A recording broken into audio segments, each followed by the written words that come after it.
द्रविडेशा वृद्धि कर्नाटकी गता क्वचिन क्वचिन महाराष्ट्रे गुर्जरे तीर्णताम गता। बोलो भक्तवत्सल भगवान की। भक्ति ने कहा मैं द्रविड़ देश के बीच में पैदा हुई।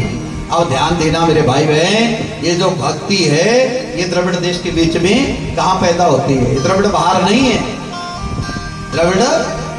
द्रविड़ देश कहाँ है? द्रविड़ हमारे हृदय के बीच में ही द्रविड़ देश है।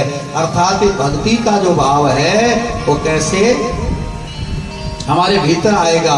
भक्ति का भाव हमारे भीतर आएगा बोले जब हम आप लोग भगवान की कथा को सुनते हैं, और कथा को सुन करके हमारा हृदय जब भगवान की कथा को सुन करके पिघल जाता है, भगवान की कथा में जब हम आप लोगों का हृदय पिघल जाता है तो समझ लेना हमारे हृदय में भक्ति की सेवा के भाव की ज्योति जागती है। बोलो राधे राधे, जोश बोलो राधे राधे। तो इस सेवा का भाव कब जागेगा?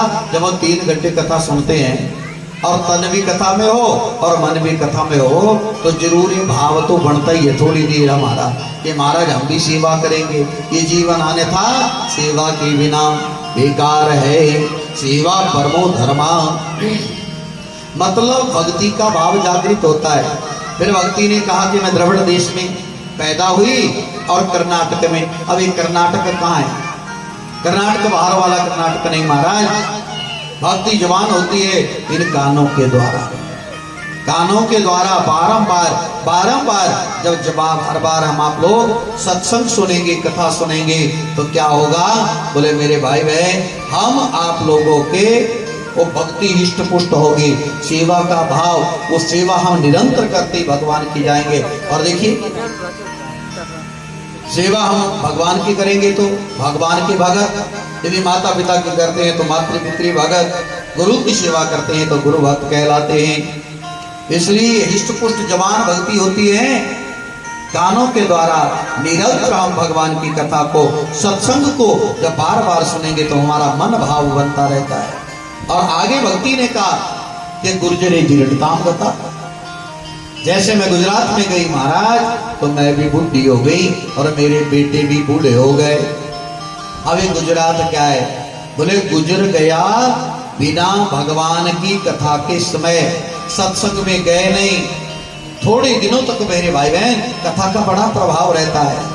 आप लोगों को भी वृंदावन घूम के आए होंगे और जब वहां जाते हैं तो महाराज 7-8 दिन तो लोग पागल हो जाते हैं, राधे राधे ही गाते हैं। ऐसे लगता है घर बार सब भूल गया, अब घर वापिस नहीं, घर की याद भी नहीं आती, बड़ी राधे राधे गाते हैं। और घर में भी जब आते हैं तो थोड़े दिन तक बड़ी राधे राधे होती, कितने दिन, महीना 2 महीना, जितने दिन रंग चढ़ा और बाद में धीरे धीरे धीरे वो भी भूल जाता है। मतलब क्या है? बोले बारंबार अभ्यास नहीं करेंगे, बार बार हम आप लोग भगवान की कथा को नहीं सुनेंगे तो मेरे भाई बहन एक बार सुनने से भक्ति जाग तो जाएगी। मतलब ऐसे समझ लो कि हमने डाली लगा दी, कोई वृक्ष लगाया, लगा तो दिया, एक बार उसको हरा भरा कर दिया, पानी दे दिया और बाद में बात ही ना कुछ तो सूख जाता है। इसलिए भैया वो सूखने ना पाए तो उसको खाद भी दी जाती है, जल भी दिया जाता है। ठीक इसी तरह से हमारे हृदय में जो बीज भक्ति का जागा है उसको यदि हिष्ट पुष्ट करना है तो बारंबार भगवान की कथा को सुनना पड़ेगा।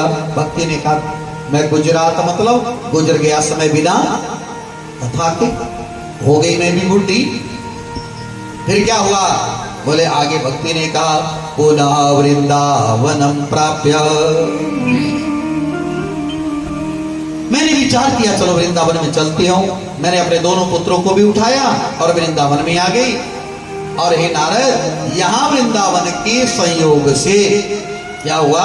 बोले मैं तो नवीनी व स्वरूपिणी, मैं तो नौजवान हो गई महाराज। क्या हो गई? मैं तो ठीक हो गई, लेकिन मेरे पुत्र दोनों ज्ञान और करा के जो है ये बूढ़े के बूढ़े रह गए। बोलो भक्तवत्सल भगवान की। ये वृंदावन क्या है मेरे भाई? वृंदावन है जहाँ मेरे भगवान का अवतार हुआ है। भगवान ने बाल लीलाएं की है, अर्थात जहाँ भगवान की चर्चा होती है वहाँ भक्ति तो जवान हो जाती है। ध्यान दीजिएगा। और धन्य है वो वृंदावन है।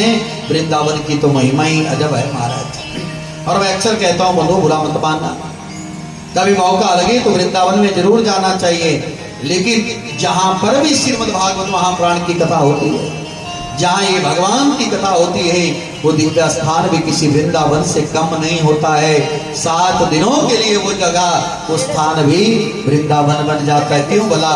क्योंकि जहां भगवान ने लीलाएं की है, भगवान का बाल्यकाल बीता, भगवान ने जहां पर अपनी छोटी छोटी हर मधुर लीला को किया, उस जगह को वृंदावन कहते हैं। तो जहाँ भगवान की कथा होती है वहां भी भगवान की सारी लीलाओं का वर्णन होता है। और मेरे भगवान किसी ना किसी रूप में आकर के उस जगह पर भी विचरण करते हैं। कल मैंने आपको बताया था मेरे भाई बहन कि श्रीमद् भागवत जो है वो साक्षात कृष्ण भगवान की वांगमयी प्रतिमूर्ति है।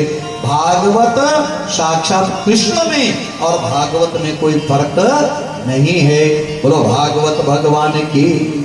इसलिए हर समय हम आप लोगों का ध्यान रहे कि हमारा जो मन है वो वृंदावन बन जाए और हम वृंदावन की ओर चलें। तो अभी तो चलेंगे थोड़ा मानसिक रूप से, और मौका लगेगा तो फिर चलेंगे।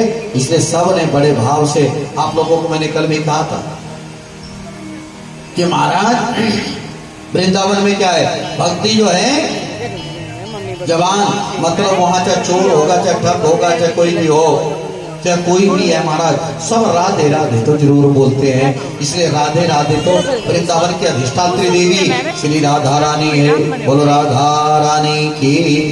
और जब तक मेरे भाई बहन राधा मैया की कृपा नहीं होगी, राधा रानी की कृपा नहीं होगी, तब तक कृष्ण भगवान से हमारा मिलन भी होने वाला नहीं है। 1000 बार कृष्ण नाम जपो, 1000 बार हम आप लोग कृष्ण कृष्ण कहते हैं। और संत कहते हैं एक बार कोई मुंह से राधा कह देता है तो महाराज 100 बार 1000 बार कृष्ण नाम जपने का पुण्य उस जीवात्मा को प्राप्त हो जाता है। और जो राधा राधा जपने वाला जीवात्मा है उसके पीछे तो मेरा श्याम भी दीवाना हो जाता है। तो सब बड़े भाव से बोलेंगे क्या?